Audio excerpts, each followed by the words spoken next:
Okay.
All right, everybody. Welcome to another episode of Precision Hoops.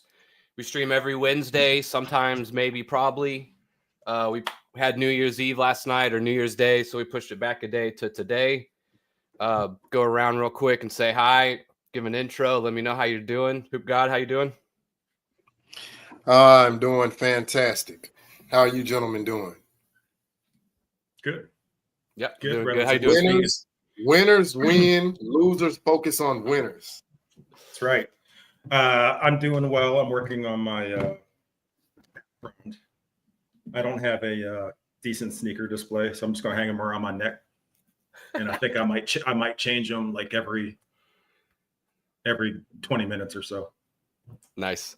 It's a living project the audience gets to see. Very nice. All right, y'all can see the title, things that really grind our gears.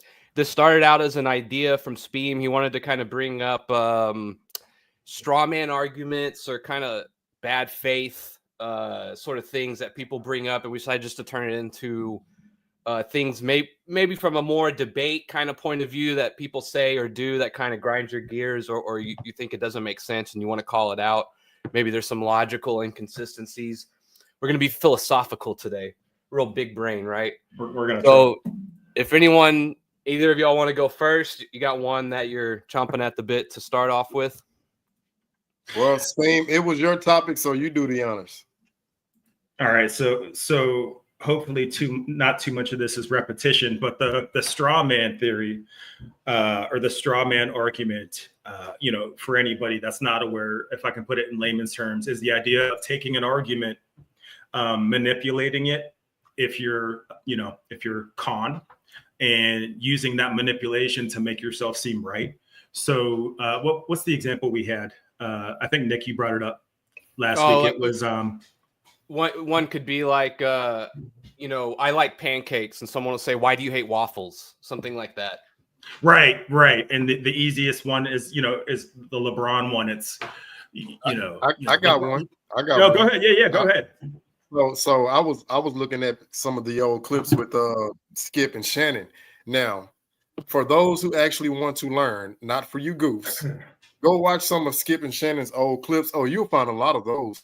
So there was an episode where just to get to the gist of it, it was about Michael Jordan, and they were asking him about LeBron and Kobe. Now, this is what Michael Jordan said, right? He said he felt like Kobe Bryant's his killer will, his approach to the game, of course, the scoring. He gave a lot of different, latitudes, right?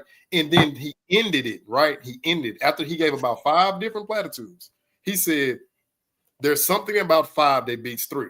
So now you have to enter the village idiot, Shannon Sharp. Oh, well, Bill Russell must be the GOAT because 11 beats 6, right? Oh, so Shannon, so you're just gonna omit everything else that Michael Jordan said, but you're gonna pinpoint that one little thing he said at the end of his soliloquy.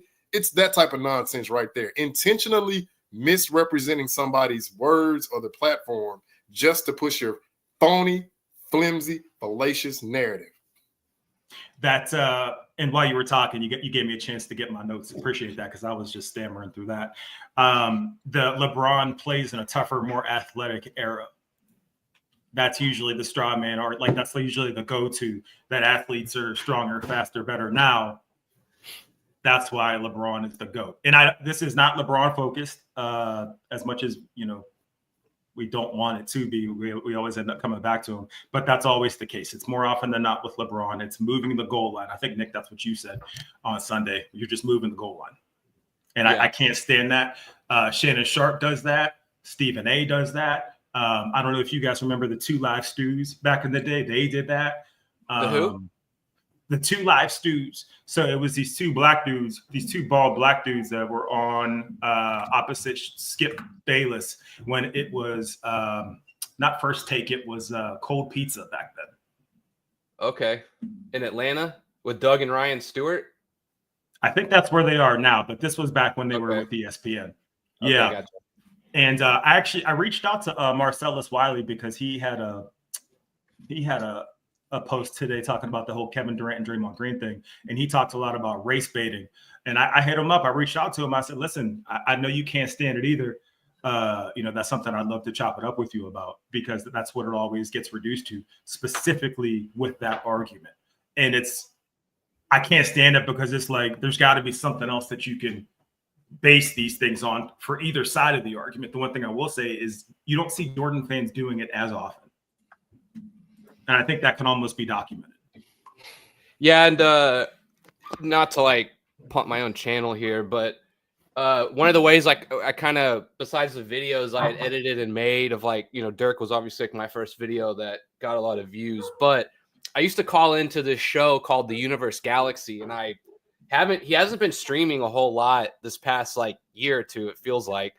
But he had a stream on last night, which is what reminded me of it. He's got me blocked on everything, but it reminds me, if you go watch some of those debates I used to call in with him, he is the most dishonest debater. He is so misleading. He gets off topic. He likes to bring up 5-6 points at a time, and if you don't acknowledge all of them, right, just very bad face. So if people want to go see those videos, they're kind of what we're talking about with people who just seem to either hate Jordan or they make up all these different arguments for LeBron, right? So you want to say something, Hoop God?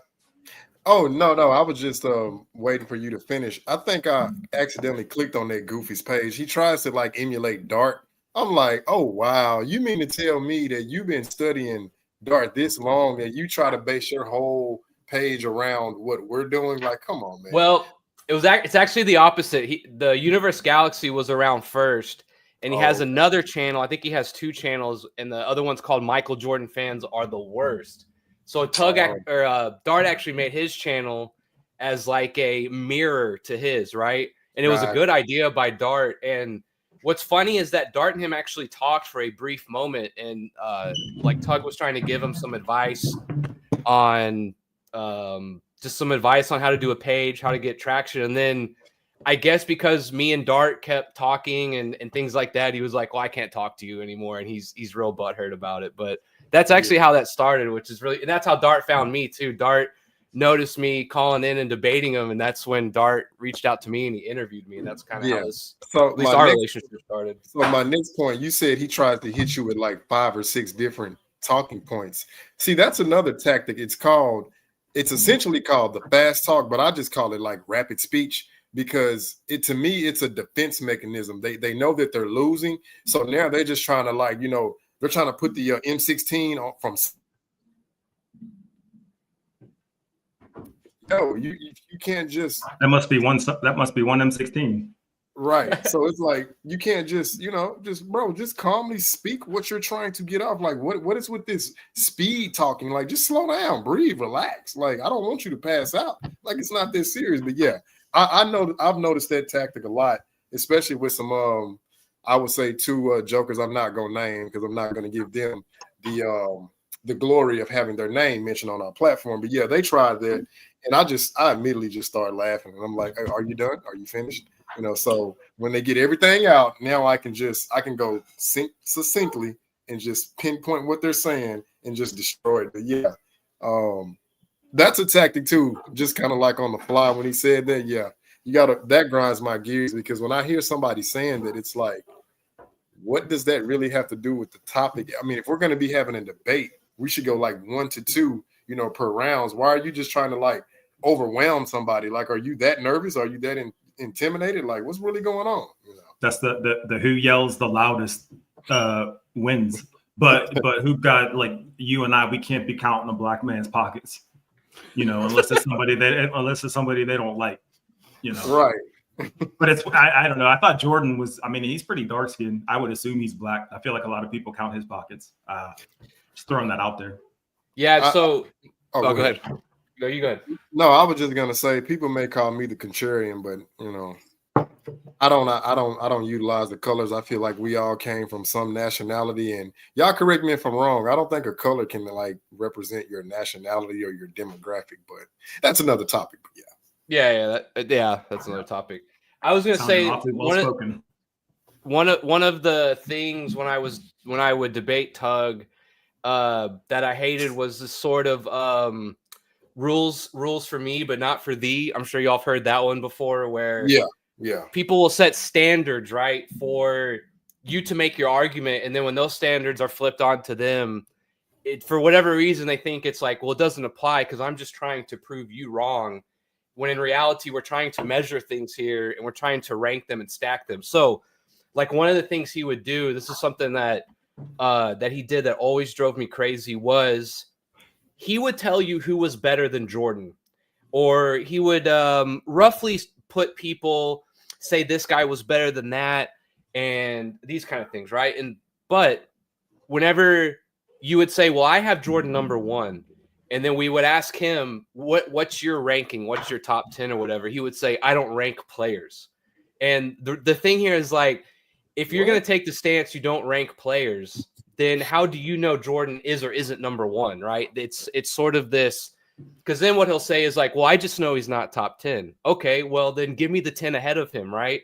That kind of thing. And that was always one of the ones that bothered me. And then to kind of just couple that with another layer, another thing that they would do that I brought up with the Jordan debate is people will use the entire history of the NBA to pluck people who are better than one thing, maybe 2 things than Jordan.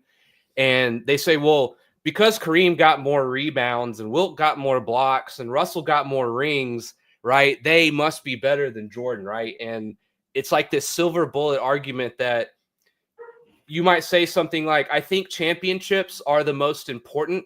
They're not everything. And I have Jordan number 1. And they'll say, well, if championships are everything, right? Kind of that straw man argument we're talking about. Well, then Russell would have to be number one.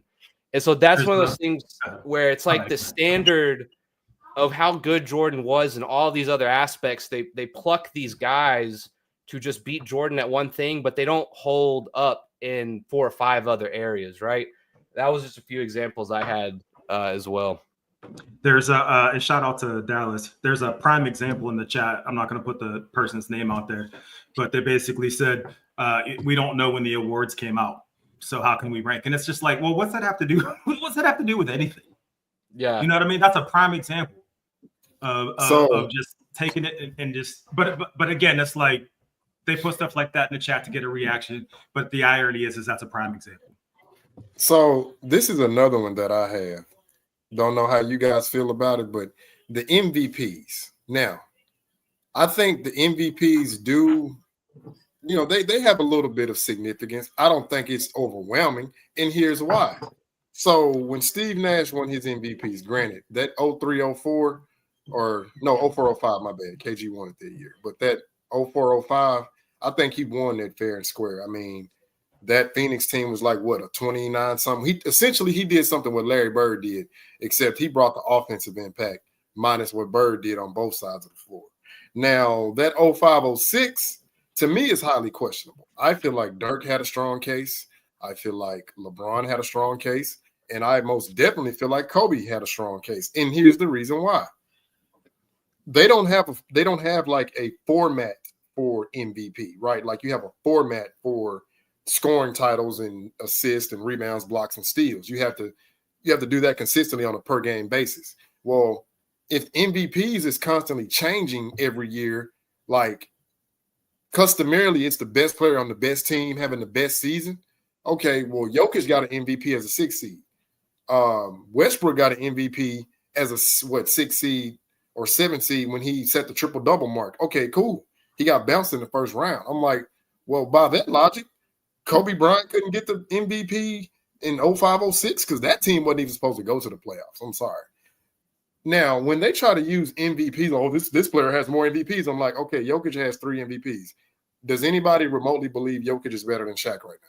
Or they'll say, like with Kobe, well, Kobe only got 1 MVP. I'm like, okay, well, Steve Nash has 2 MVPs. Is he better than Isaiah Thomas? I mean, what are we doing here? Is he better than John Stockton? Like, what are we doing here? Like, I hate when they try to hyperbolize the MVPs. Like, it says most valuable player. It doesn't say, hey, I'm the best player and I'm better than you. No, you were just the most valuable player that season.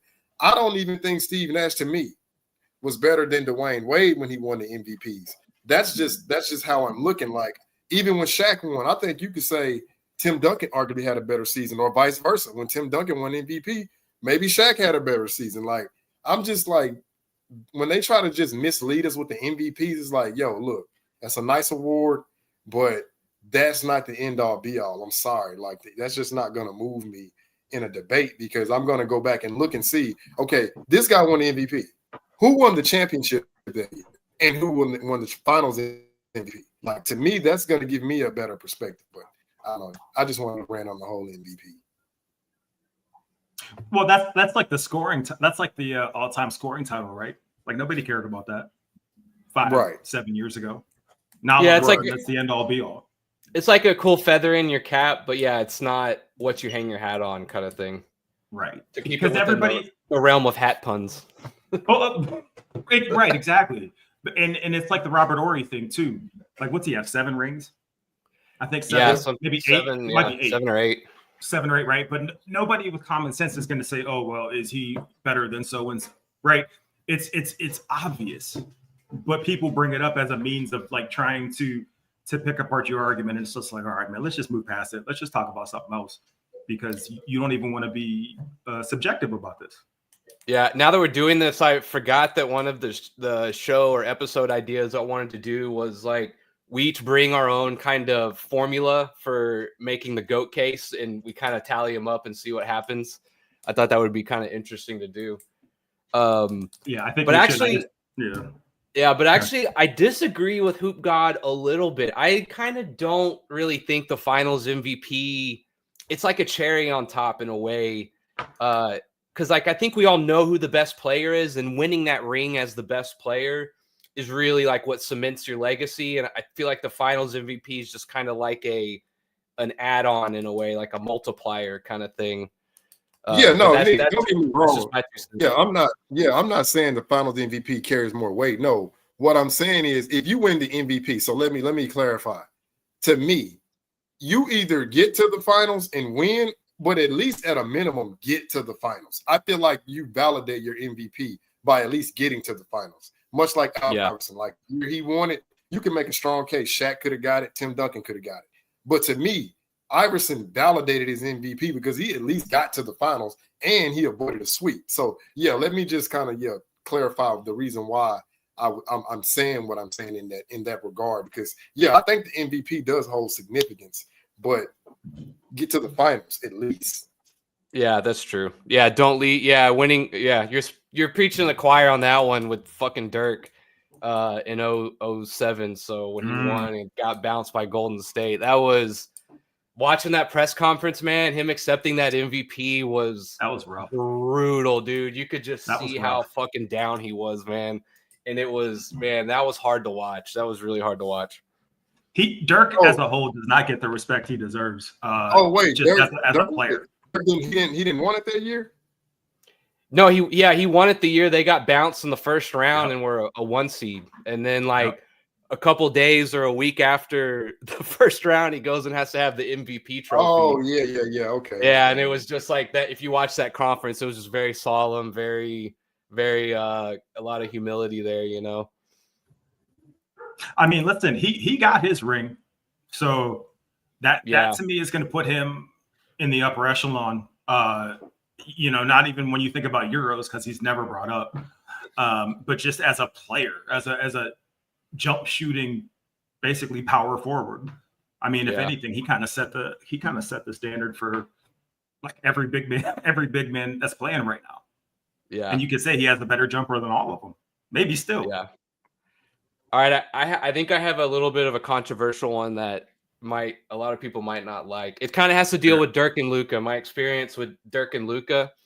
So when we did our top 10 debates and we were ranking people, and I had to really like think about, because you know I don't carry like a top 10 list with me right all the time, and I was really thinking about it, and I was kind of coming down, and the two things that kind of separated the top 10 when I was doing it was how did you win and win against, and your two-way ability, right?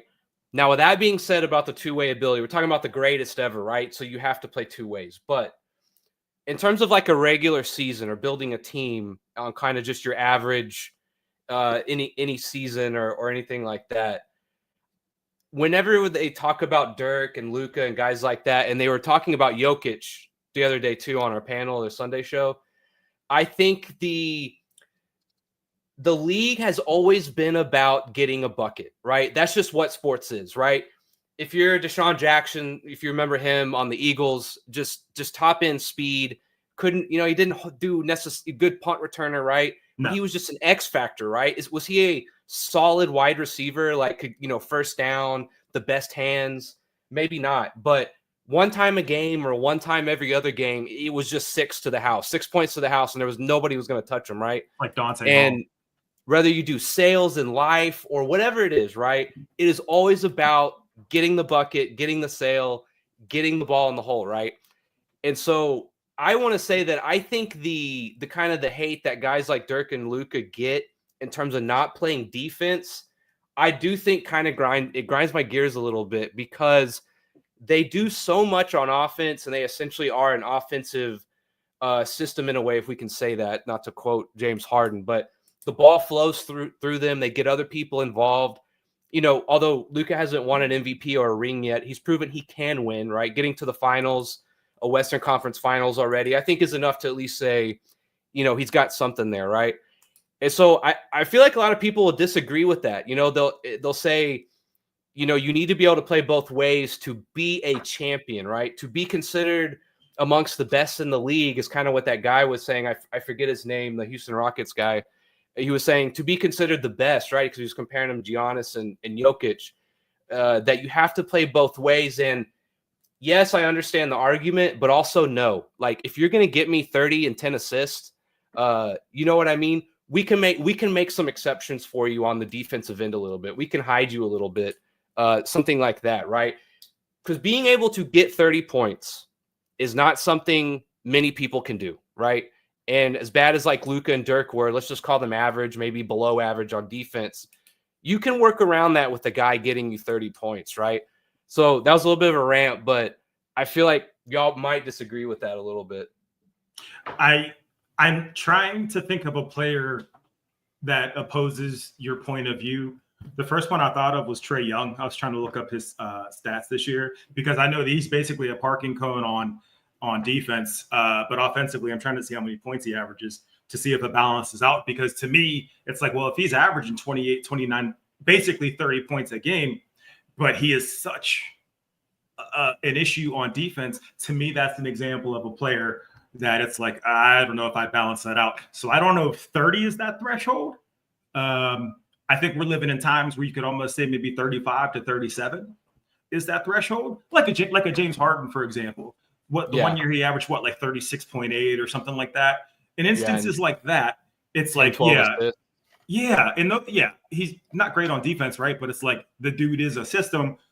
You can balance that out. I think Luka, who was the other player you mentioned? Dirk, Jokic. Luka, yeah. Well, I mean, Jokic he shouldn't even be brought up in these conversations. He should be held so much higher, in such a higher regard than he is. And a lot of people know why, and they don't want to talk about it. But he's, he probably won't even get mentioned in the conversation as far as top centers go. I can almost guarantee you that. And it's really sad. Yeah. But I can't think of another example of a high scoring player where it's like, you got to get him out of there. And also with the Luka thing too, is people remember like the 1 or 2 games that he just got absolutely headhunted and cooked, right? But like teams don't do that against him every night, right? And sometimes they'll try and Luka will hold his own and they'll go back to running like their normal offense, right? So I think sometimes people get, I've seen Dirk get cooked plenty of times, right? But can you really do that over a 7-game series? I think a team kind of adjusts, and even if Luka doesn't want to ask for help, the team knows to adjust and do certain things. And defense is a much more of a, you're supposed to kind of be everyone on a string, kind of communicating, covering, rotating. And it's kind of like, even if your on-ball defense is not necessarily the best, right? As long as you are rotating, off-ball help, I think you can make up for it in a lot of other ways where, it's like having a guy get you 30 every night, like that just doesn't come around very often, right? In terms of being able to run an offense through somebody like that with like a good shooting percentage, right? Not someone who's just like a black hole, 40% a night, right? Would you say that the 04, I think we're similar in age, would you say that the 04 Pistons was the best team defense you've seen? San Antonio was pretty good. I always felt like watching San Antonio, there was something about that fourth quarter squeeze that was really, really fun to watch, even though I hated playing them as a Maverick. But yeah, Ben Wallace, Prince, Hamilton, yeah, that's a pretty solid, like top to bottom. Even Chauncey Billups was a pretty good defender. At least wasn't, yeah. So yeah, I would, yeah, and the way they just suffocated the Lakers, I remember watching that in real time, and I thought, there's no way the Pistons are gonna win, right? And it just felt like they suffocated Shaq and Kobe. It was frustrating to watch. Like I could feel the frustration in Kobe and Shaq of just the good defense that the Pistons were playing. Like as an offensive minded guy, like I was frustrated watching it. Oh, the games were like 60 to 50. Horrible. Yeah, that singular year, 100. Yeah, I think you're right. In terms of my lifetime, that I can truly remember, because Rip Hamilton led the team in scoring, and I don't even, what did he average, 20 a game, maybe 21 a game? Yeah, it couldn't have been that much. Yeah, right. So they didn't have this far and away player, but their defense was that amazing to probably stop the most unstoppable team I've ever seen. That Shaq and Kobe dynasty there was just no answer for it. They're going for a four-peat, dude. Like, don't forget, they were going for a four-peat that year. Yeah. They were going for their fourth straight, which odds are is just hard on its own, right? But, I mean, they got there. They were favored. I don't really remember a lot of people giving the Pistons a chance. And they just, 100%, they just absolutely out-hustled them, outworked them, out-strategized them. It was pretty impressive. Ben Wallace doesn't get talked about enough. Switching gears, one thing that grinds mine, the irony, these player podcasts, they have to go. Because I didn't think about that one. That's a good one though. Well, granted, I mean, like, please come on our podcast, absolutely. Yeah. But don't do your own, because I don't see how it's not a conflict of interest necessarily, but how can you just openly talk about game planning and systems of attack and feedback after the game? And B, how is your coach cool with that? I guess I like, like if I guess what I hate is like the kind of barbershop scene that like LeBron was doing, and like with JJ Redick and they're drinking wine and that kind of stage stuff. I think is kind of what you're talking about, where it's like a whole setting. I do like when players, like maybe more modern players, interview older players or owners or something. But if it's like a legit interview where you're bringing the guest on to have him talk, right? Not to chop it up, as you're kind of saying.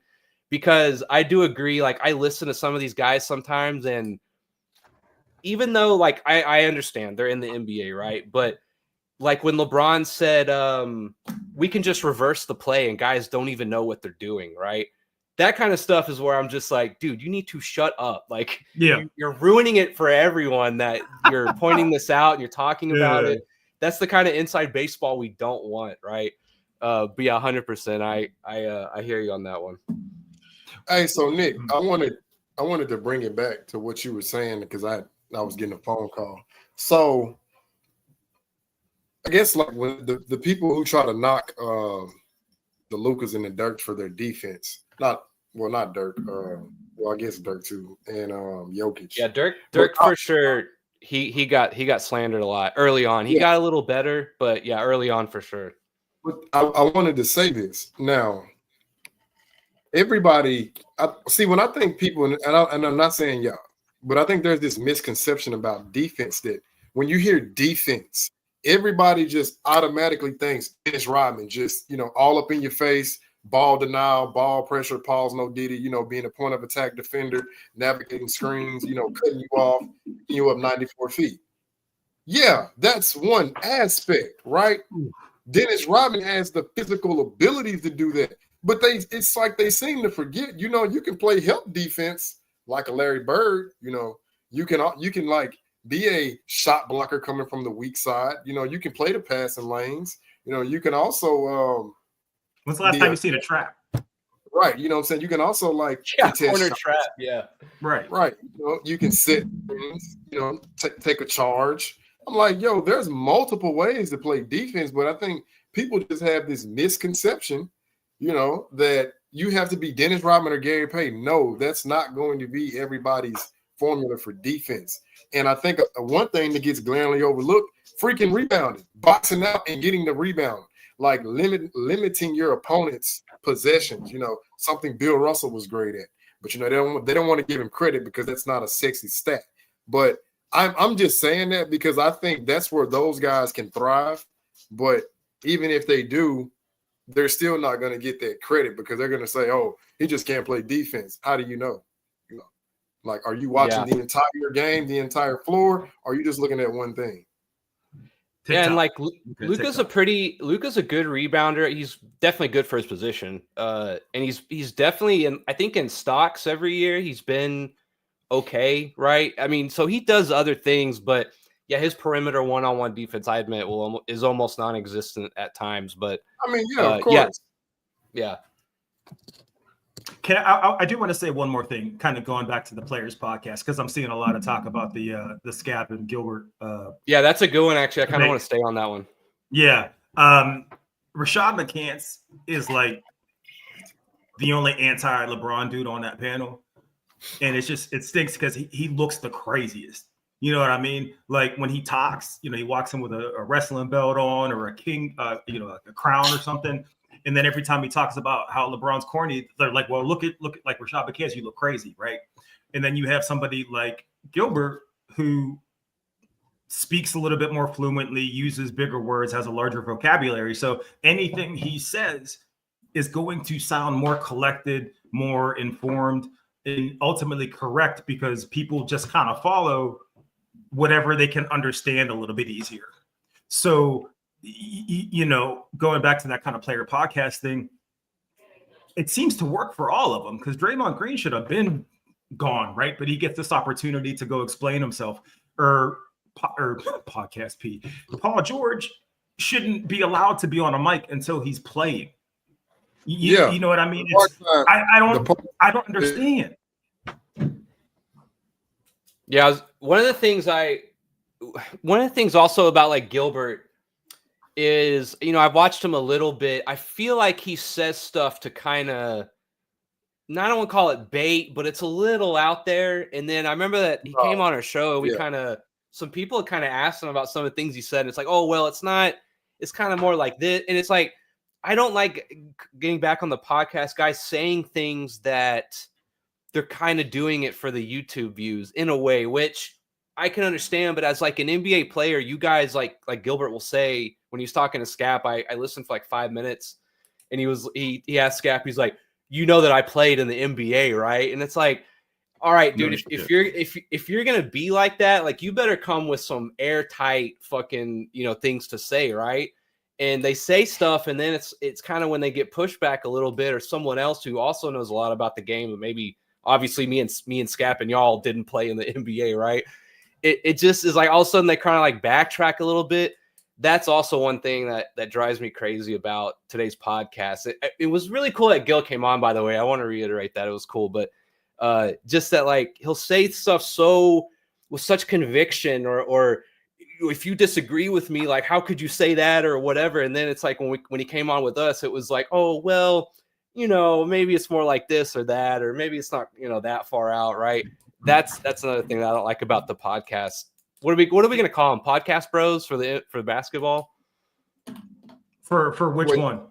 Just all of them in general. Just in general, just podcast all squad, the podcasts. The pod squad. There you go. The pod squad. Well, listen, the ones who are currently playing, I call them full-time podcasters and part-time basketball players. That's what I call them. Yeah, that's right. You said that before. That's a good one. Yeah. Is there an example of a player that has a podcast that people are okay with it? Like a current player? One. Yeah. Because Lou Williams retired. Well, he doesn't have a podcast. He kind of does. You know what's wild? While I'm trying to think of that, what made me think of that was the Matt Barnes and Steven Jackson, all the Smoke podcast. Because to me, it's like, yo, this is like the most inauthentic thing I've ever seen in my life. I've done a lot of what they've done on that television, and it's never that performative. It's never that like. And now, granted, I'm not a millionaire basketball player, but it just seems like they're chatty Cathy's a little bit, and a lot of what they discuss is just kind of is. I hate to use this word because it's used too much, but toxic. And I don't know. It's like reality TV with guys like that, and I'm seeing a lot of these podcasts slowly transition to that. Yeah, and you were asking like, is there a guy in the NBA today that has a podcast that when it drops, I'm like, man, I can't wait. I mean, I don't even think I'm subscribed to any of those guys. There's a good example in the chat. I forgot about Josh Hart and Jalen Josh Hart. Josh Hart is hilarious. Okay, I'll have to check. Yeah, Those. I saw the clip recently. We can move to this one too. The thought that I know what you're gonna talk about. The thought that any female can beat anyone in the NBA drives me crazy, dude. And I know we're in more of a political correct, and you have to handle these people with kid gloves sometimes. No, you don't, man. You're speaking. I know. No, I'm saying like in general, like when people kind of tiptoe around the subject, like even Kobe, bless his heart, R.I.P. Right? Even Kobe one time said like I could see a female being in the NBA, and I understand he's trying to massage the back of the media and the press and stuff, and he doesn't want to kick up a lot of dust and cause a big like hoopla over it, right? But I cannot stand it. It needs to die immediately. And the reason why it reminded me as I saw that clip with Josh Hart and Brunson, who was that basketball, the female? Wilson? No, Yeah, it wasn't she was like, Wilson? like a game to 11 or 15, I'd get 7 or 8. And it's like, it's so baffling. It's even hard for me to just talk about it. It's like I don't even know where to start because we're in two different realities, right? How do I even? What if the bridge positions didn't match up? What if it was? I don't know very many WNBA players, but what if it was like the top center in the WNBA versus? So like a Lisa Leslie or like a Cheryl Miller type kind of thing? Yeah, versus like some end of the bench guy. Can we even picture that? No. Okay. Okay. All right. I don't think so. I think the athletics, like Cheryl Miller, could she dunk? I don't think she could dunk, right? Maybe she could dunk. She could. Yeah, but like even then, like when a female like that can dunk, or Lisa Leslie, I mean, it's barely over the rim, right? So, and there's guys out there who are 5'10" just doing windmills from the middle of the lane. The quickness, the first step, the vertical, like it is all totally on another level. Hey, quick question. So do y'all think Caitlin Clark, Juju Watkins, any of those can beat Bronny James one-on-one? No. I don't. As much as we hate on Bronny and LeBron, there is no way. No. Yeah, like I'm gonna be devil's advocate. I definitely think Juju will give Bronny the business. I do. I don't know, man. Can someone send that across the net? If there was a Lisa Leslie type, and maybe she could bully ball and hit and get 11 or 15, whatever we're playing to, in a row, maybe. But I think once the ball's in the guy's hands, I just think it's over. That's my opinion. I can see Brittany Griner giving him buckets. She spent a lot of time in that Russian jail. She's probably hardened, You have to think Jamal agrees with me. Jamal Johnson, shout out to him. I don't think so, man. You have to understand too, like even someone like a Brittany Griner, if she played someone like a Spud Webb or a Muggsy Bogues, like I don't think she could move them if they're getting on her at the 3-point line in her grill.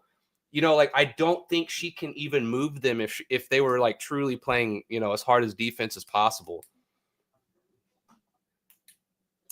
I want to circle back to this because I agree with you 100%, but it's wild to me that I can't even imagine a scenario realistically where that would happen, but it's still an argument because of the times we live in. And there was, what was it? I always forget. Outkick Clay Travis. That's right. Clay Travis did he was willing to put up $1 million, I think. Because there, again, some podcast bro in the NBA world, I don't think he's a former player or anything, but he does talks about sports. And they were saying that, a WNBA team could beat a high school boys team. And he was saying, I get to pick the best high school boys team in the country. And they get to play whoever women want to field the competition with. I'll put up $1 million. No one even took him up on it. And there's a reason I so bad though I guess why I want the argument to die. I do want it to get to a point where we finally see this thing. Mm-hmm. And I honestly think if I could handpick the best 8th graders or the best even 9th graders in the country, that's a ledge. It's full court. If it's full court up and down, dude, I saw in the 4A state championship game when I was in 8th grade, I saw Kendrick Perkins and Chris Bosh play against each other in high school, and they're NBA ready, bro. It's just it's entirely another level in my opinion. I remember seeing kids dunk in 8th grade. I'm sure you saw a kid or two like that. Oh yeah, but hear me out. And also Kendrick Perkins is weird because he doesn't have a bottom lip. That freaks me out every time I see it. But he was great. He was great in high school. He doesn't. It's weird. I would say that the best female basketball players are probably better conditioned than 8th and 9th grade. If I'm playing devil's advocate, and probably are technically better basketball players. Yeah, I think in that instance there might be a chance. The reason why I hesitate a little too is because mentally too, you got to think 8th graders, 9th graders, they might get in their head a lot. But I remember playing North Shore. and they almost put up 100 in a ninth grade tournament. And they had a guy who was like 6'9", and it was, you know what I mean? It was just one of those things like, this is like a college team almost. Are they like effeminate crazy. female basketball players? Are they effeminate female basketball players? Because if that's the case, you putting them with 8th and 9th grade boys, they're not worried about no basketball. Now, Yeah, wait. That's true. Okay, so I understand that dynamic. If you put 8th grade girls or you put the 9th grade girls against the 8th grade boys, no, they're not going to beat them. No, I'm talking about like this would be against the handpicked best like all NBA female team. Okay. In the world, right? Yeah, no. Hey Dallas, I can't. For some reason, I can't join the chat. But I was going to ask you, where would you put Cynthia Cooper? That's an old school WNBA chick. Mm-hmm. And Angry AOH was asking, is the channel demonetized? I can't super chat. I guess it depends whose channel.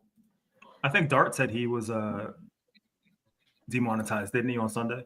Because I think I have super chats on mine. You know, if you wanted to throw some money my way, but to kind of close this one out, we can go to another one. There was like a few times when the national team in soccer. I know it's a different sport, but I'm sure you've heard like the Australian women's soccer team, which was like top 10 in the world at the time, and the women's national team, like they both lost to an under 15 boys team in a scrimmage, right? Soccer. So I do think that has to probably translate across sports somehow, right?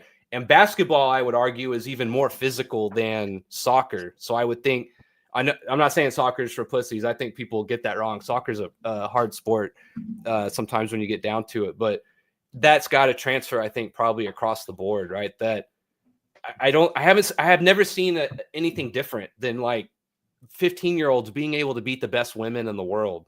I don't even have an alternate example. They did that with tennis, didn't they? There's probably something out there. Yeah. I just want to move past it, which is bullshit. Hold on. Yeah. His bullshit. I saw it. No, that's why I'm hurrying up and changing the topic. I'm sick of his shit. No, these were all brand new, maybe worn once or twice. Plus, I wear socks. Send me a super chat. You have my Cash App. If we're transitioning, what's grinding my gears, I think most out of everything we talked about are guaranteed contracts, because that's how you fix everything. Like all these tournaments and in round robins and all this, it means nothing. Make the contracts non-guaranteed or incentive-based, like real incentives, not, if you play 70 games, you get an extra $8 million. Like, no, like this 20 mil, yeah, you'll get that if you play 82 games, because that, like any other industry, you have to like actually perform in it to get paid. Yeah, Jordan was right about that, and I think a lot of the I did a video. Take this down? Can you take this down, please? Okay, yeah. And then I was gonna say Jordan was right about this, and I think a lot of the older new generation, I think a lot of it is money. Like you were saying, guys are coming in and they're making like life-changing money, and guys like Bird and maybe even Jordan to an extent, and guys previous, like they were kind of just making, double, triple the household income right now. In the 80s, that kind of took off, right? But 70s and 60s, like you weren't like this. Well, I played 1 or 2 years, I'm set for the rest of my life. Like you made good money, but you had to keep playing to have like something to live off of for the rest of your life, right? And I do think that is a big thing with current players. And Jordan had brought this up when he was with the Charlotte Hornets. And I think one of the reasons why maybe he was not the right manager for the right time, because he's very much in the old school pay range. And it's that people are paying for potential, right? They are hoping to get the next Jordan. They're hoping to get the next LeBron, keep him there, make him happy, give him a long contract, pay him lots of money. Because like, this will go to a point later, but like in basketball, a star is sometimes all the difference, right? Like one guy to your team, I mean, you can turn around 20 wins, right, and make the playoffs. So I do think, and I've thought about this, like, is there a way to have like a sliding scale, like per year, every 2 years, like your PER or something like that, or like you lead points. If you're top 10 in points, it's a scale. Rebounds, it's a scale. I just don't know, because then you get guys being ball hogs and stuff like that, because I was gonna say, every bucket they're making is more money, right? So that probably would be problematic. No, don't get me wrong. I do understand the concept, but I think it would definitely become problematic. I just think they need to go back to the old format, like Michael Jordan said, make them earn it. Like when they have a season, you go what? I remember 2010 and 5 used to be a thing. Like I remember like 2010 and 5, I used to always hear it. Like, you get to 2010 and 5, then you'll be incentivized. But if you're playing only 2/3 of the season, then no, I'm gonna pay you 2/3 worth. Like you're not. They want to get paid 100% of their contract, but they only want to fulfill 66% of it. It's like, nah, that ain't how this works. Like, can I read you all these contracts when you're done? Yeah, right. Good. Yeah, like Kobe said, bro, if you can walk, get your ass out there and play. The hell? I just wanted to rant. He was out there shooting them free throws with half his leg missing. I'll never forget that, ever. Okay, listen to these contracts. Ben Simmons, 5 years, $177 million. These are all rookie contracts, right? Hey, I got one for y'all. When you finish with Jordan, I got one for y'all. When you finish. Okay. Bradley Beal, 4 years, $208 million. Jordan Poole, who was just in an interview saying that Nike needs to release his sneakers. Jordan Poole, 4 years, $123 million. And the dude's a walking just blooper tape. Zach LaVine, 4 years, $178 million. Gordon Hayward, 4 years, $120 million. Fuck it. I'm making a comeback.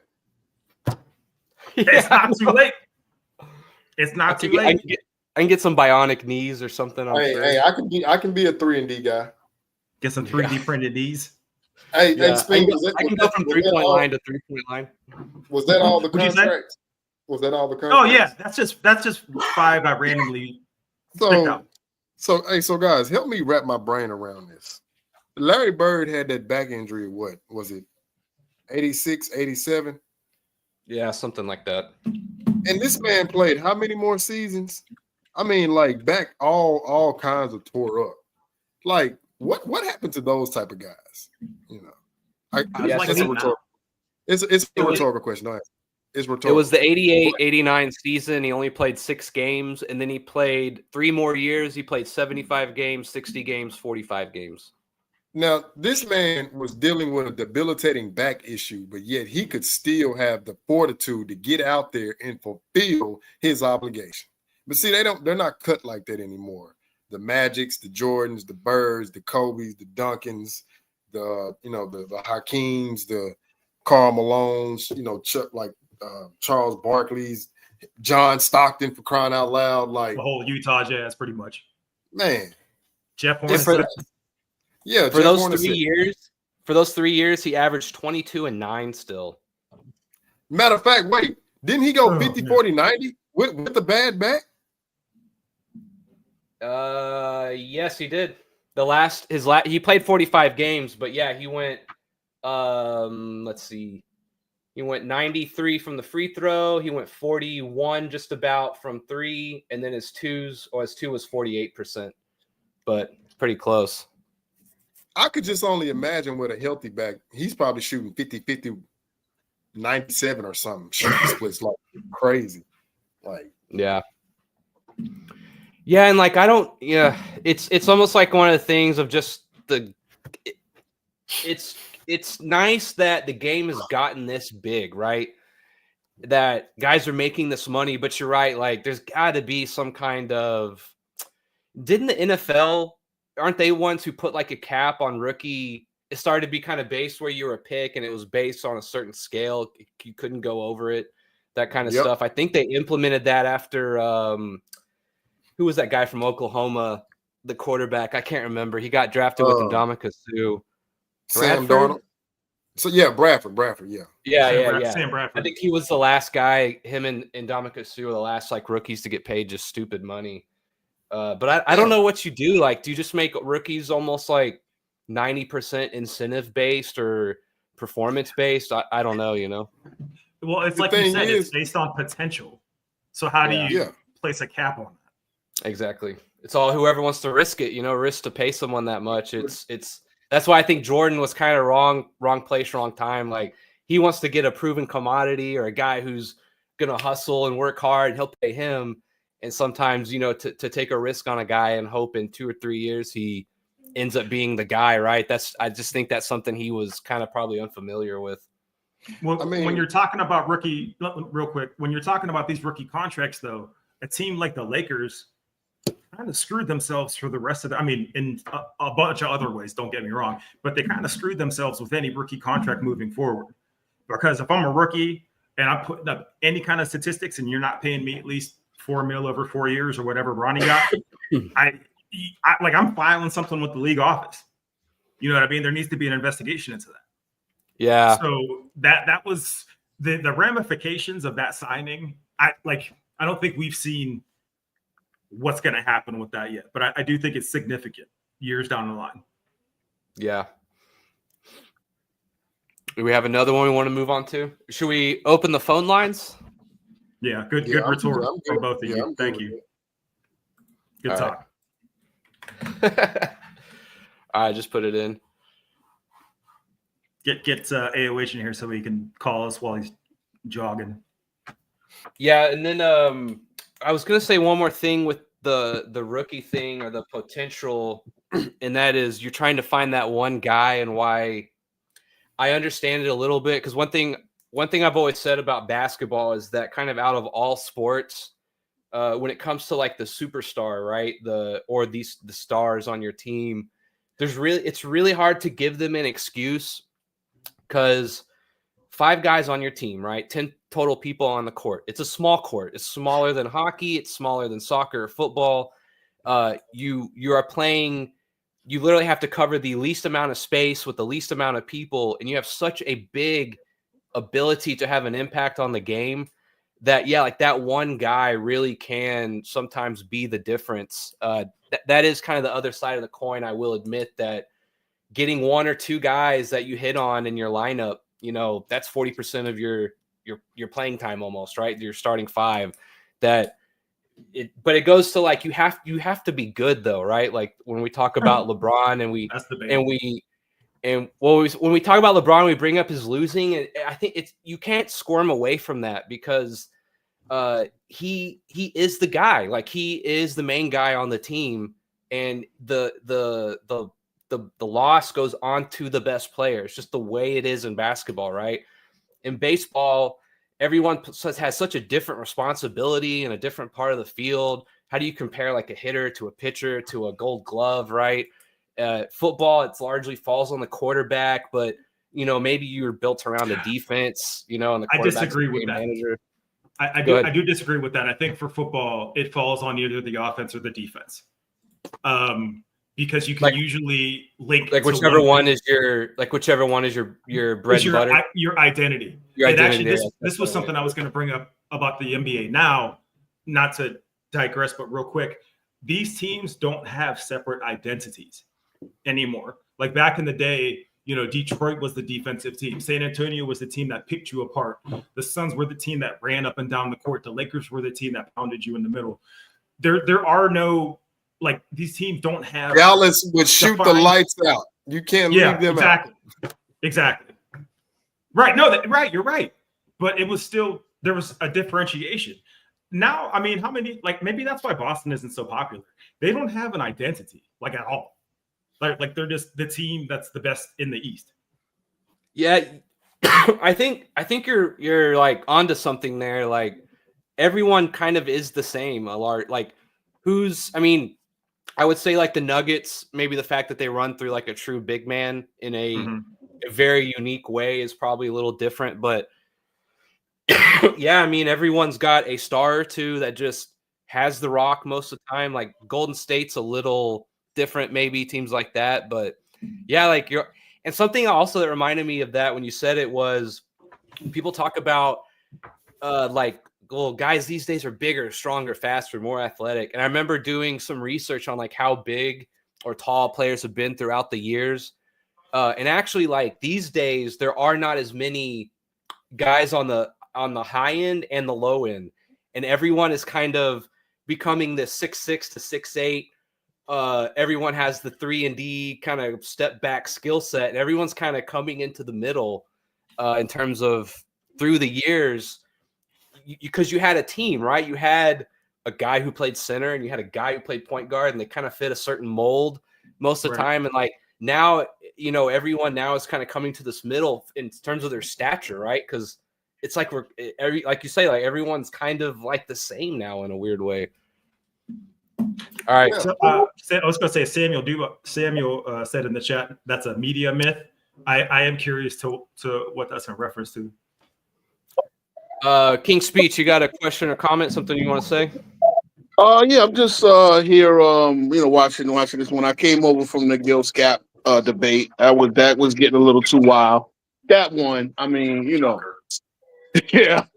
Yeah, you're gonna have the King James guys that believe that Gil was cooking, but Gil was absolutely destroying all of his own narratives. Yeah, it's good for the replay. I just couldn't, once he said he was he was in the defensive game plans against Shaq and Kobe. Come on, bro. Couldn't you even say that? He kind of tried to make it like he was in the mix, as if the coaches were talking to him. Oh, he definitely said that. He did. I heard that. Yeah. Yeah, as if the coaches were talking to him. We all know Gil had no use for defense, no use for anything other than shooting the ball, But he was a bocce. That's it. So yeah, you have you got something that grinds your gears or something specific? I'm looking at right now. I'm looking at the Boston Celtics play, and while it's an effective strategy, it's just fraud basketball because at all times they have at least 3 guys above the 3-point line on their offensively. Yeah, like I'm looking at it right now. Yeah, it's just pull straight up, come up, spread it out, pass the ball around. It's working, but I really have a feeling come playoff time they're gonna struggle. But listen, they're a great team. I watched them come up, but it's just kind of the epitome of too many threes versus versus an actual strategy. They're probably gonna beat Minnesota tonight because Minnesota got their own issues. I think Minnesota's gonna be okay in the end of the day, but yeah. Just a lot of the rhetoric too. I mean, you guys were just talking about how they said players are bigger, faster, stronger. When you actually look at the heights, that doesn't even compute. I like, especially at shooting guard, they said that the shooting guards in Jordan era was smaller, but if you actually go back and look at the starters from at any point from 89 to 95, you would see that the 2 guards are actually taller. And my son is in the background. Well, you see that the 2 guards were actually taller during the Jordan era than they are now. Yeah. All right, Dallas, you were the next up. You got something you want to say? Oh yeah, I want to direct this directly to you, actually. Okay. 8th and 9th graders are not beating. I will specifically. I said if I could pick the best 8th graders in the country, right? So if I get the best 10 8th graders in the country, I think that's about where the WNBA is in 8th or 9th. I think once you get to like 11th, 12th graders, I don't think it's close. I think the best high school basketball team would run the best women's team out of the gym, I think. So 8th grade in my state is middle school. Just so you know. So I want you to know that you're saying a middle schooler. That's what I was saying. And I was with you until I put it in context in my own head. Yeah, I think that's where it starts to like separate. I think if you go 9th, 10th, I think it's not. I think that puts them above. That's a take. Nick with a terrible take. What do you know? And then the one that grinds my gears is I think this one thing, they would change this one thing today. I think the game would just be better overnight. It's the refereeing to me. Mm-hmm. To me, if you just call an obvious foul and don't go for all the guys trying to make the referee call a call. I was watching D'Angelo Russell play last night. I had to turn it off I was like, dude, for the last 5 minutes, you've been trying to go around the screen, back up into your guy, and then throw the ball up. I think if they stop that and just call regular fouls, like in the flow of the game, not somebody trying to get a foul, and you obviously see they're trying to get a foul, and you still give it to them. It's like, to me, it not only slows the game up, it makes guys better than what they actually are. Like, I don't think Joel Embiid would be as dominant if he didn't get all those little calls they give him. He's already bigger than you, but then when you can't guard him, I would say the same thing for Giannis.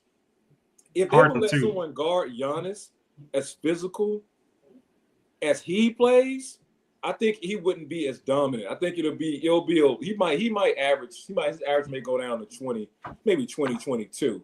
But if they had a guy that was like a Charles Oakley type of guy, where it's like, I'm not giving you that. And then the team got guys on the bench that's like, we're just going to be physical with you. I don't care if we foul out all three of our players. We're not going to let you just impose your will. I think if you change that right now, that would change the game overnight. Can I ask you a quick question? What's that? Sorry, AOH, real quick. Prime Giannis and prime Dwight Howard. Who's winning that matchup? One-on-one, or who would you want to build your team around? Yeah, that's good. Giannis. You saying no? So but I'm saying, are you asking one-on-one, or who would you rather? I'm saying if they were matched up against each other in a game, who's winning that matchup? Oh, I think Dwight Howard will win that matchup. Yeah, I'm taking Dwight Howard too. Because I don't think if Dwight Howard was there, he's not going to be able to attack that rim like that every time down. Because he's gonna contest. But overall, as a player, as far as his skill wise, I think Giannis got him in that department. Yeah. But as far as them playing against each other, I don't think Milwaukee would beat that Orlando 2000. The team that beat Cleveland to get to the finals. That team, I don't think Milwaukee can beat that team. No, Dallas, you're right. They're going to build that wall, and if you build that wall, Giannis is not. He's not even a below average jump shooter. Although wasn't Skip to Malou their point guard? Who, for Orlando? For Orlando that year? Yeah, I don't know if I like that. Hold on. Well, wait, hold on. Say this. Go ahead. No, I was just gonna say, like, you forgetting all those 3-point snipers. So just remember. That's true. Yeah. All right, AOH has been patient. What do you got? Do your thing, he's back from his run. Go ahead.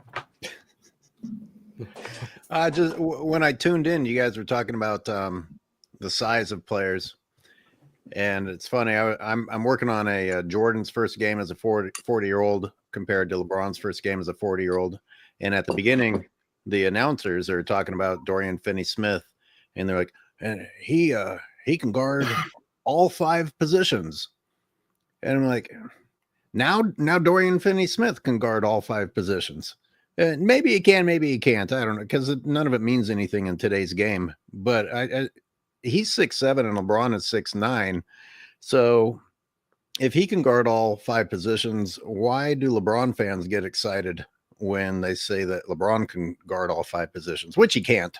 But it's not really even a compliment if like everyone can do it now. And when I was doing the Olympic comparison, the bigger, stronger, faster thing, the Croatian team that Team USA faced in 1992 was bigger than today's team. Bigger, taller, heavier. So these are all just stories that people have agreed to go along with without researching them. But then again, are you expecting to be lied to by the sports experts that are telling you things? It's so sad. We have the guys that are supposed to be educating you telling lies nowadays. So AOH, I've seen you point out, I think more than anybody, how many basic dunks LeBron will have. Oh, yeah. They'll celebrate it like it's this brand new thing. When meanwhile, to Nick's point, there's 8th and 9th graders that could do stuff that's way more impressive that won't even, you'll never hear from them. Look at Mac McClung. He's a prime example. That dude should be on a squad. He dunks better than, I don't know, anybody I can think of in the league. But there's a racial component too, of course. But he's not getting the shine he should get because the media won't pay attention to him until All-Star break. But meanwhile, dude should be on a team. The dunk contest is another thing that grinds my gears. To stay on that topic, like why can't they put $1 million up and try to get the best guys in the league? And why don't you also open it up to just guys? There's got to be some street ball guys out there with 45-inch verts who can they hit the broadside of a barn? Probably not, right? They probably shoot 50% from the free throw line. But can they jump out of the gym and do some cool dunks? I bet there's some guys out there, maybe guys who aren't even basketball players. There's that, you're speaking of the racial component. There's like that one guy who's like a high jumper, that white guy, and he's usually got like green hair or colored hair. I know exactly what you're talking. He's a beast. Monster. Yeah, he just springs out of nowhere. As that famous clip with Gary Payton where his jaw just drops because he thinks he's messing with them. You know, like open it up to people like that too. That's one thing I think they've really let the dunk contest kind of lose some of its lore and excitement. So in order for the NBA dunk contest to be good, we have to have non-NBA people in it.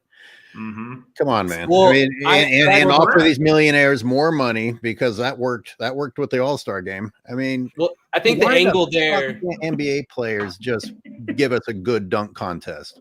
We already have the non-NBA players with their own TV shows with a dunk contest. I want to see who the best guy in the NBA dunking is. Yeah, I mean, I would like that too. I think the angle I'm with that is like I kind of want to be antagonistic to the NBA players, to be like, look at these guys off the street, dude, and they're doing better shit than y'all are not willing to do, right? Like that's kind of the part of it. Shouldn't they been upset enough that Matt McClung won twice? 2 years in a row.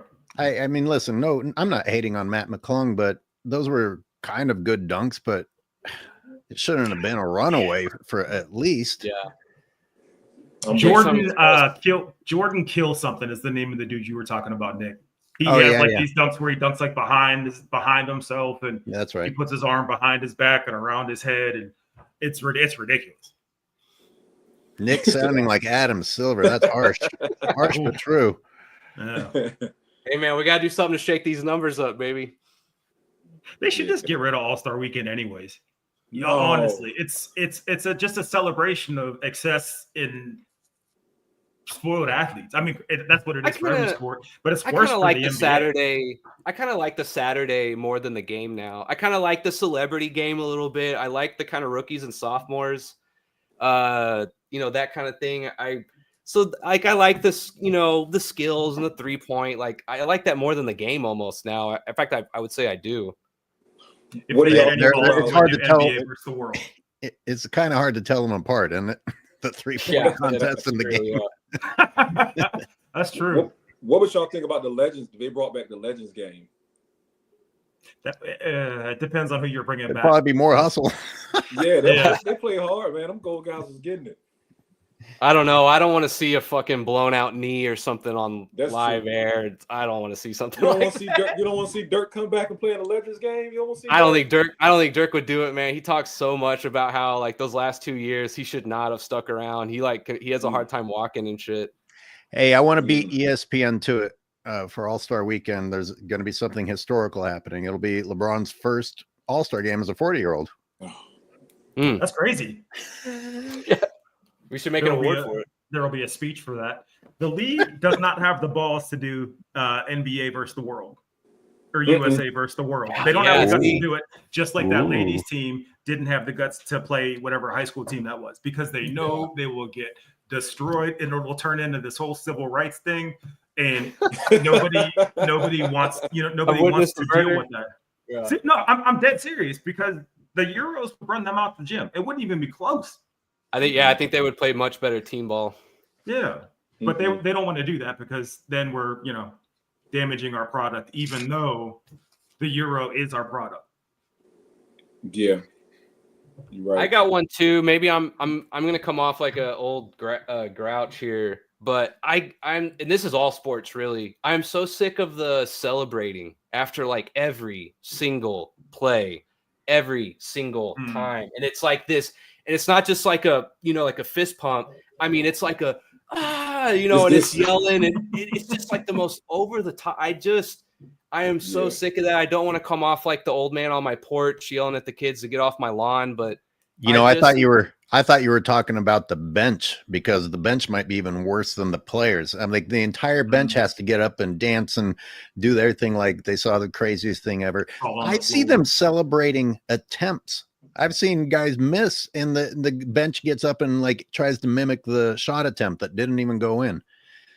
And the handshakes and like, oh, yeah, and the guys that are trying to not get cut from LeBron's team just get up and fucking act like everything he does is the best thing that's ever happened. It's so embarrassing that these are actual men who are reproducing. You know what's crazy about that, AOH? What's super crazy about it? I know we talked about this before. This all trickles down too, because if you go to the gym now and you play with younger guys, that's what they do. Everything is ooh. Oh yeah. It's like every single move. It's like it's just so much. It's just like they all on the sidelines just oohing and awing, and it's just it's a whole lot. So I definitely agree with the celebrating on every shot, especially when you losing. That's the one that gets me. You down. You're trying to win a game. You down 15-20. Like the other night, I was watching some of the LA Cavs game. Right. I was watching like the last 5 minutes. And LeBron went in, and this was so crazy. This is another part that grinds my gears. This dude got the rebound. He literally went all the way down the court. It was an obvious offensive foul. I mean, it wasn't even. It was so blatant that he elbowed the guy out of the way, and then he laid the ball up, and then he did the little shrug, and I was just like, y'all losing right now. Like y'all about to lose this game. Y'all was just like, wow, man. I was like, when does it end? When is it gonna stop? You know, so. Hey, you gotta get rid of one of these. The too small, the shrug, or that dumbass ice in the veins thing that he stole from D'Lo. Shrug. The shrug. The shrug, really? Not the too small? Oh wow, okay. Well, because the shrug was so like authentic when Jordan did it. Like it was just such an in the moment. No, not that kind of a shrug. Not the shrug. Not the shrug. Okay. Like I'm too big. All right. I was thinking of like the Jordan. Because a bunch of people now too, they go, well, I hit a 3 on you, you know, and it's like, all right, it's the first. A bunch of people do the too small. So even though I don't like it, the shrug thing is like LeBron's, and he does it after getting away with fouling somebody and getting the whistle blown in his favor against a smaller player in a losing game. Crazy. Yeah. You know, the first person he ever did that against was Enes Kanter against the Knicks. That stupid ass shrug thing because they were talking trash back and forth. AOH, you did a video too, kind of talking about this. Like there was a play where like LeBron kind of like just lightly bumps someone, right? And then he kind of goes up and he just totally sells like he had gotten swiped on after the bump. Like the bump was fine, like it was fair play. And then he goes up and he just totally sells the call. And I mean, the guy literally came this far from hitting his hand or his arm. And afterwards, like he acts all tough after the and one. It's like you didn't even get fouled. And that was one thing I hate is I understand the art of selling in the moment sometimes. I totally am like a gamesman when it comes to that, sometimes playing right. But you have to understand when we're watching TV and then you're complaining to the ref for like 10 seconds afterwards, that's when it's like, come on, man, like you understand we're all watching you, and whenever you do something like that, like it's really like it's a turnoff in terms of enjoying the game, right? You have to have something mentally wrong with you to cheat, sell the call, and then act tough afterward. At least somewhere inside, understand that, I kind of, I cheated the game there, but hey, that's what we do now. But then to fucking brag on yourself. Yeah. And then, but who's crazier, him or the people that like that sort of behavior? Yeah. You like act like you've been there too, right? You were saying you're down by 15. If you're up by 15, like act like you've made a 3 before in your life when you're up by 15, right? Like, yeah, it's all around. But this is the same moron that complained about there's too many 3-pointers in the league, and AOH, you pointed that out in one of your videos. I'm going to stop referencing your videos and stop doing you favors. But you pointed that out in one of your videos. Same dude pissing and moaning in the press conference about there's too many, and then he forced himself to cuss, by the way, too many effing 3s. But bro, you shoot 8 a game, and your last 2 coaches didn't have the balls to tell you to stop. So I mean, not one person had like said, yeah, but you shoot 3s, and at a low clip. Not one person. It's very sad. And what made me, I can see it in my mind, like what made me, when I was officially done with like the celebrating after every play, so like I'm an Aggie, and they were getting stomped by Oklahoma in football. and the defensive lineman gets a sack in the fourth quarter. We're down by like 35. And he, you know what I mean? It was just this big celebration. And I was just so embarrassed. I was just like, I cannot believe like this is my team right now. You know, like it was like I had to step back and just be like, what are we doing here? You know? Yeah, Nick, that's branding. That's all. Yeah. That is. That's why Trae Young does that stupid thing. And then James Harden does he's getting cooked, and it's just so inorganic because it's gross. It's gross. I guess I'm okay with the too small. I kind of like that one because, like, as a guard, I did kind of like to get in the post and like I'd like to bump my way to the lane. So I kind of like. Remember, I think back in our day, it was weight room, right? Whenever you could, weight room, under the basket, do what you want, like. So that one's not like the most egregious thing. They kind of just rebranded it a little bit. Because you even see Patrick Beverly, he does the too small on people. Like, I think it's kind of funny when a little guy like kind of flexes on a big guy. He did that like to LeBron. LeBron just looked past him. I don't like the Russell Westbrook one though at all. I don't like the Rock the Baby. Oh, the Rocker. I don't like because he always does it. It's like, man. Oh, like you're my son kind of thing. I don't like it. I don't like his celebration. I actually don't know what it means. I think that's what it means. Rocked him to sleep, I thought. Oh, maybe. Who knows? Yeah, I thought it was rocking him to sleep. We were talking about refs real quick. Another thing that grinds my gears is the replays. This one goes kind of the football too. Sometimes the replay is like very obvious, right? Like we watch it one time and we're like, okay, it was out on that guy, or like, okay, he was definitely in the circle or something like that. And I don't understand why there can't be someone to be like, yeah, we saw it. It was this, right? And if it's really close, then okay, they let the refs decide. But I think that's something they should do is just like, hey, you don't need to look at this. Like, we're 100% confident it's out on Luka or whatever, right? Like, I think the replays, I wish they would, on the easy ones, they should just say, hey, this is what it is. Yeah, I hate it. It just misses it. The game is already, the flow is already messed up. And then you put that in there, it just doubles it. You just like, man, then you're sitting there for like 20, 30 minutes for a call that everybody in the world knows is. Yeah, dude. It's like we've seen it 10 times and like, literally from the first second I knew what it was, and he's still looking at it 5 minutes later, and it's like, come on, man. Like, I'm literally, I'm about to fall asleep here, man. I'm getting old. Yeah. But you know what? I'm gonna say this now, I'm gonna get off and let y'all cook. Like Speen was saying, at the end of the day, it's all the leagues are turning to branding and marketing. Like everything is based on that. My dad was telling me he went to a game when Boston played he said they played it was a Sacramento game he went to last year in Boston Stadium. And he was just saying how when you're at the game, it looks staged. He was like, he was looking at it, he was like, it's just everything that you said. When I'm watching it at home, it feels a certain way, but when you're watching it at the game, it's like it's very slow. It's kind of like it's just not that same game that we used to watching where, you know, you can tell they're really trying to win the game. It's more of a business type of thing. Like this guy's going to have the ball because he gets paid the most money. No matter what he does, he's going to stay in the game. So the game has evolved into more of a branding type of thing. They're getting behind certain athletes that they like. You know, even think about this. Tucker, what's his name? PJ Tucker? PJ Tucker. Think about how long he played. And I'm not saying he's a bad player. He's a brand though.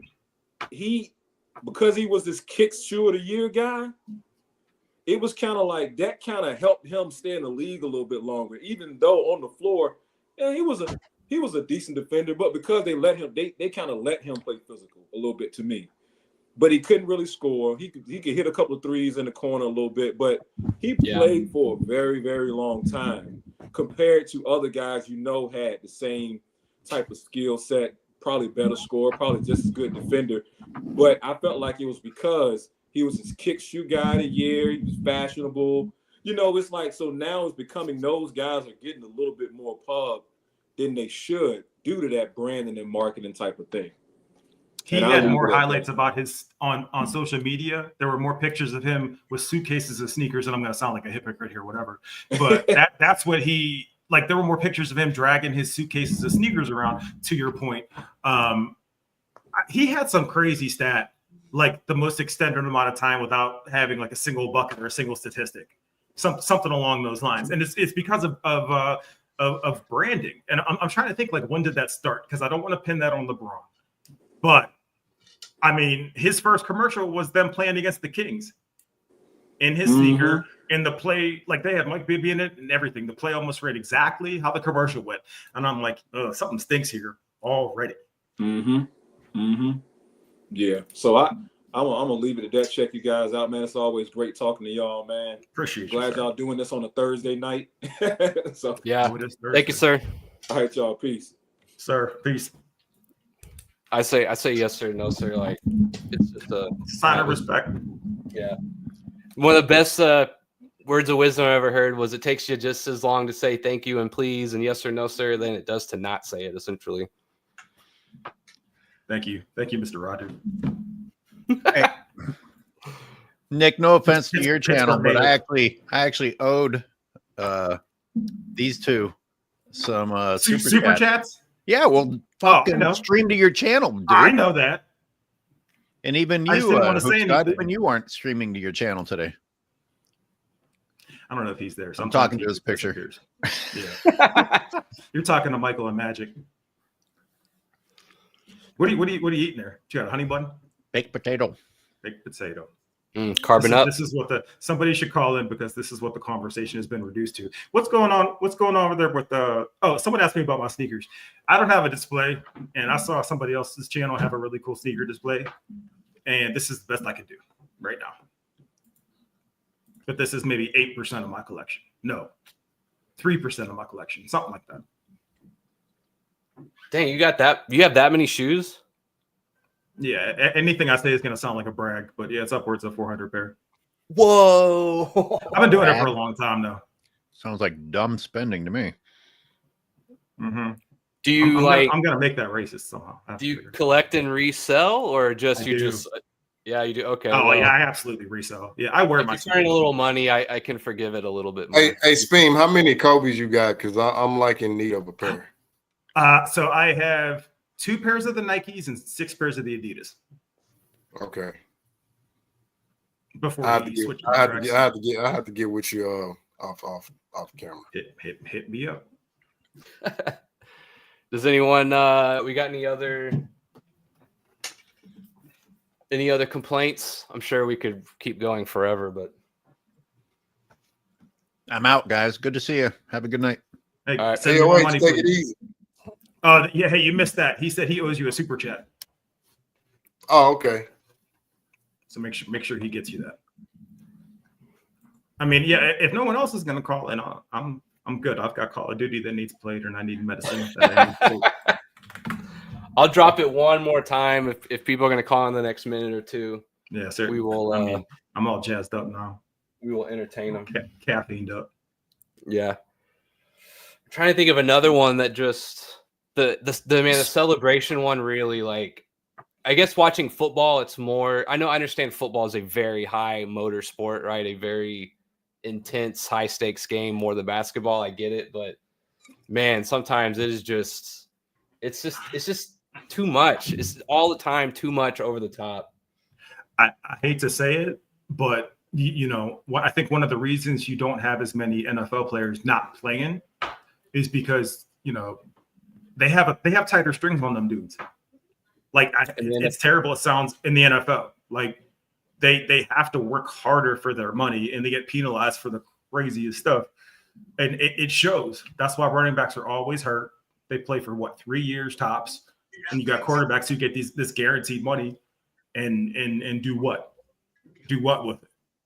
Yeah. So it goes back to the guaranteed money. It's such an easy fix. I don't understand how you don't do that. And that's why Adam Silver's corny. And David Stern, for as crazy as he seemed, he was still a decent commissioner. Yeah. And it's funny you bring up that they have such a tight leash on the NFL players. I was Fitzpatrick. I just saw a short today where he came in like 0.8 pounds overweight. They have literally a weekly weigh-in, right? I doubt that. I don't think the NBA does that. I mean, maybe clearly I'm sure they could put somewhere in a contract, maybe like we need you to come in at a certain weight, like during the season. I don't think it quite works like that, but They get weighed every week, and he got fined. I know it's chump change for him, but it was $800 for just being like 0.8 pounds overweight. He literally, so the coach fined him. He goes to the owner and he's like, "Look, man, I'm 40 years old. Like, I'm appealing this. This is so silly for not even being a pound overweight." He won his appeal, but it just reminded me. I'm sure there's all kinds of stuff like that in football. That they have probably a lot more metrics and things they have to hit and be accounted for. Could you imagine if NBA players had to hit a certain number of jump shots in practice before they left? Something like that. Yeah, exactly. Or Zion actually had to make weight in order for him to get traded to the Knicks. Like the fact that people are talking about him having a destination is wild to me, because the destination, I'm fat too, but the destination should be to the weight loss clinic, right? He's overweight. And they're talking about what he can do for another team. He's not doing anything for the team he's on. He's stealing from them intentionally. If he goes to another team and drops all that weight, the Pelicans will never have respect again. The Ben Simmons thing, I think, will be. I think like 20 years from now, we'll look back and still just be like, "What the hell was wrong with you, dude?" To just crumble like wet paper like that because you don't feel good, you know? Hey, do you guys remember this player? It just ran. He played for it was when the Charlotte Bobcats. This name was Matt Carroll. Like, this dude literally improved his jump shot in 1 year. Now, he was never a superstar. He was like, a role player, serviceable guy, probably like the 4th, 5th guy in rotation. But I'm trying to figure this out. This guy can put in the work and improve his jump shot, right? To where now he's you have to respect him. You have to go out there and close out. Now, Ben Simmons, you were what? A top 3 draft pick, I think. I don't even think he went below the third pick. I think he went second. Okay, so you're the number 2 draft pick. You're telling me you can't just have the drive to just seek out the bet? Mark Price, for crying out loud. Hey, help me fix my jump shot. No, Ben Simmons was first overall. Okay, you're the number 1 overall draft pick. You have all these resources at your fingertips, but you don't want to utilize them. Yeah. I don't understand it. I don't. That's another thing too. Like, now you mentioned that, I hate guys who don't evolve or get a skill set or work on their weaknesses. And I remember, like, my dad would tell me how Magic Johnson, couldn't shoot, and his one thing he had to work when he first came in, right? Something he improved on as he got into the league. And the rule was, during the summer, you added something to your game, right? I think that used to be the general rule. You stay in shape and that kind of stuff, but in the summer you worked on a move or you worked on a particular thing and you brought that for the next year, right? I felt like that used to be a thing, and I feel like now guys kind of just they just play, which is fine, but they just kind of play and they're kind of just relying on the fact that they're an athlete or they're good at 1 or 2 things. And maybe they even get better at those 1 or 2 things, like a Harden, right? But they don't evolve and add like a new tool or a new shot, a new skill, right? I just feel like that doesn't happen very often anymore. The only player I can think of that actively still does that is Giannis. He just came to mind, the fact that he's the only one, though. He'll take an open 3 now, and it's, maybe you might not want to leave him just wide open, right? Exactly. Yeah, like he's respectable now. Like, you have to respect that shot. Mm-hmm. Yeah. But even Harden, he changed his game, but all he did was draw fouls and travel. Once they changed the foul rule, it was done. Yeah, he had a good step back, and he was good at going to the hole, right? Yeah. He never got a post up. I don't really think he ever got a pull up jumper. He had an okay floater. He had a good floater. Wait, but like 15, 18 foot turnaround, I just feel like he never really evolved. Y'all remember Harden in OKC actually shot mid range and had like a modicum of a post game, like nothing. He would back you down. This is OKC though, but yeah, when he went to Houston, he just abandoned the post and the mid range. He just like, nah, I'm just going to step back threes, flops, and layups. He had some crazy tear though. Like it was like 15, 16 straight games with like 40 points or 35 points. Yeah. It was something disgusting. Yeah, that was his MVP year, I'm pretty sure. Does he get a ring before he retires? Yeah. As the best player? As the fifth best player, probably. Fifth? Wow. No, he could be like second or I'm third. saying like second. Depending. It probably needs to be more your third best player, I think, for your team Yeah. to be a Third or contender. fourth. Maybe I'm overselling Harden a little bit. Maybe I just feel like in the playoffs he's easy to predict. Like that's kind of why he always kind of frustrated me is throughout the regular season. Throughout the regular season, a team is not necessarily like scouting you or has seen you twice already in the last 3 days.